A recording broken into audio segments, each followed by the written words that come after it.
తెనాలి చెంచుపేటలోని శ్రీ నిత్య సహాయమాత ప్రార్థనా మందిరంలో క్రిస్మస్ వేడుకలు వైభవంగా నిర్వహించారు. పట్టణ చెంచుపేటలో గల చారిత్రక నిత్య సహాయమాత ప్రార్థనా మందిరంలో క్రిస్మస్ వేడుకల్లో భాగంగా బుధవారం రాత్రి క్రీస్తు జన్మదిన ప్రార్థనలు ఘనంగా జరిగాయి. గురుశ్రీ పాస్టర్ విచారణకర్తలు శ్రీవయ్య క్రీస్తు జన్మదిన ప్రార్థనలు చేశారు. గురుశ్రీ పాస్టర్ విన్సెంట్ ఆంటోనీ, గురు శ్రీ పాస్టర్ విజయ్ కుమార్ ప్రార్థనలో పాల్గొన్నారు. ఉపదేశంలో జోషి పాటల బృందం వారు, కన్యస్త్రీలు, దళ సభ్యులు, విన్సెంట్ నేపాల్ సంఘం టీచర్స్ పాల్గొన్నారు.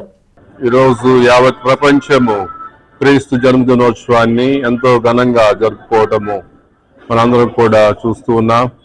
అదే తరుణంలో ఈనాడు తెనాలిలో ఉన్నటువంటి చెంచుపేట నిత్య సహాయమాత ఆశ్రయం చర్చ్ లో కూడా క్రీస్తు జన్మదినోత్సవ వేడుకలు ఘనంగా జరుపుకుంటూ ఈనాడు ఎంతో మంది విశ్వాసులు, భక్తులు ఆ తల్లి సన్నిధానానికి రావడం జరిగింది.